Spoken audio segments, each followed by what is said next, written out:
स्वतंत्रता संग्राम सेनानी मौलाना अबुल कलाम आजाद की पुण्यतिथि पर कानपुर प्रेस कमेटी ने किया कार्यक्रम। पूर्व विधायक भूधर नारायण मिश्रा रहे मुख्य अतिथि। मौलाना अबुल कलाम आजाद के जीवन पर हुई चर्चा। कानपुर महान स्वतंत्रता संग्राम सेनानी, शिक्षाविद, पत्रकारिता जगत के पुरोधा मौलाना अबुल कलाम आजाद की पुण्यतिथि पर मुस्लिम उत्थान परिषद ने पुष्पांजलि सभा का आयोजन इकबाल लाइब्रेरी बास मंडी में पूर्व विधायक पंडित भूधर नारायण मिश्रा की अध्यक्षता में किया। पुष्पांजलि सभा में वक्ताओं ने अबुल कलाम आजाद के जीवन पर प्रकाश डालते हुए अपनी भावभीनी पुष्पांजलि अर्पित की। कार्यक्रम की अध्यक्षता करते हुए पूर्व विधायक भूधर नारायण मिश्रा ने अपने संबोधन में कहा कि राष्ट्रवाद का मतलब विचारों की स्वतंत्रता है, जिसका अभाव दिख रहा है, और मौलाना अबुल कलाम आजाद ने स्वतंत्रता आंदोलन को पत्रकारिता के द्वारा धार देने का काम किया तथा शिक्षा के क्षेत्र में किए गए उनके प्रयासों को नकारा नहीं जा सकता। विशिष्ट अतिथि के रूप में अपने विचार रखते हुए न्यूज इंडिया के वरिष्ठ पत्रकार दुर्गेंद्र सिंह चौहान ने कहा कि आज हम ऋणी हैं अबुल कलाम आजाद को, जिनकी पत्रकारिता के क्षेत्र में योगदान के चलते इस क्षेत्र में खड़े हैं, तथा कहा कि स्वतंत्रता आंदोलन में उनकी शुरुआत पत्रकारिता से हुई।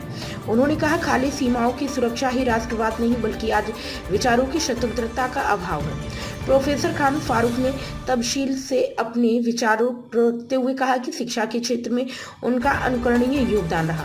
आईआईटी सहित तमाम साहित्यिक संस्थानों को अमली जामा देने कर देश के नौजवानों को शिक्षा से जोड़ने का काम किया। कार्यक्रम का संयोजन एवं संचालन अतहर नईम ने किए। इस मौके पर वरिष्ठ पत्रकार जुबेर अहमद फारूकी, हरप्रकाश अग्निहोत्री, मोहम्मद शादाब आलम, कौशल सोलंकी, चंद्रमणि मिश्रा और पवन गुप्ता जी मौजूद रहे। प्राइम संदेश न्यूज से संवाददाता अफजाल हुसैन की रिपोर्ट।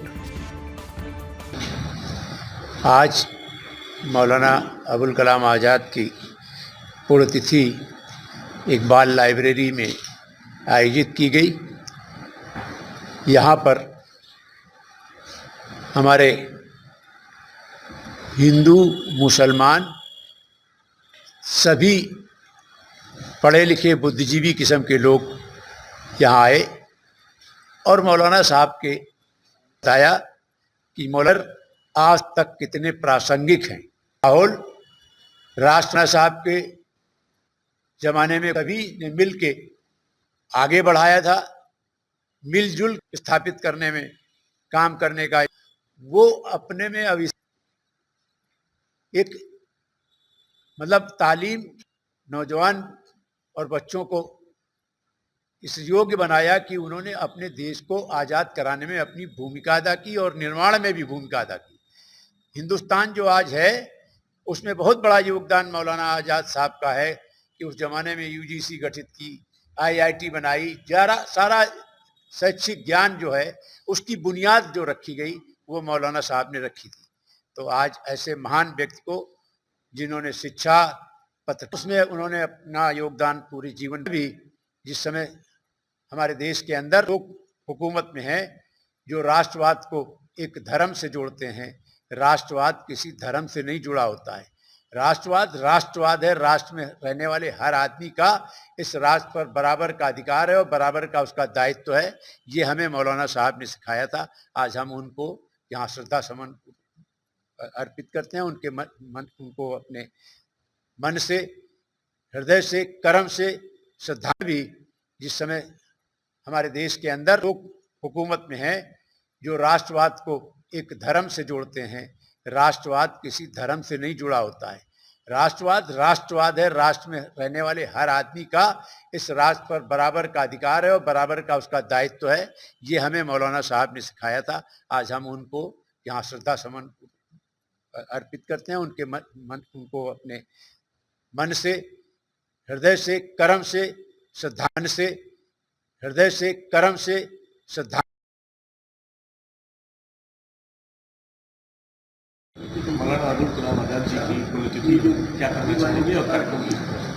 मौलाना अबुल कलाम आज़ाद साहब की इस पुण्यतिथि पर हम सब ऐसे शैक्षिक स्थान इकबाल लाइब्रेरी बास मंडी में इकट्ठा हुए, जहां शहर के बुद्धिजीवियों ने, चाहे वो किसी धर्म का, किसी वर्ग का हो, सब ने अपने विचार रखे और सब ने उस बात को सराहा कि पंडित जवाहरलाल नेहरू जी की सरकार में जो शैक्षणिक संस्थानों का बनाना और बच्चों को पढ़ाने का, भारत की उन्नति के लिए रास्ता अपनाया। मौलाना के शिक्षा मंत्री रहते, उसी तरह से उनके स्वतंत्रता संग्राम की लड़ाई में बहुत जोश और जज्बात के साथ महात्मा गांधी के नेतृत्व में देश के लिए लड़ना, और विशेषता उनके अंदर जो हिंदू मुस्लिम एकता की बात थी, हम सब उससे प्रभावित हैं। उसको आगे बढ़ाने के लिए ऐसे कार्यक्रम करते रहते हैं समय समय पर। एक बार फिर उनको दिल की गहराइयों से श्रद्धा सुमन अर्पित करते हैं। आम जनमानस से आज पुण्यतिथि पर क्या कहना चाहिए? आम जनमानस से हम यही निवेदन करना चाहते हैं कि यही एक अकेला रास्ता है जो भारत को प्रेम का, सौहार्द का, मोहब्बत का रास्ता, जोड़ने का रास्ता है। तोड़ने का नहीं, अलग करने का नहीं, बंटवारा करने का नहीं, टकराने का नहीं, लड़ने का नहीं। वो तो देश के विरोध में जो शक्तियां हैं, जो विदेशी ताकतें भारत को कमज़ोर करना चाहती हैं, उनके टूल बनकर यहाँ रहने वाले जो लोग कर रहे हैं, उनकी हम निंदा करते हैं। और जो एकता की बात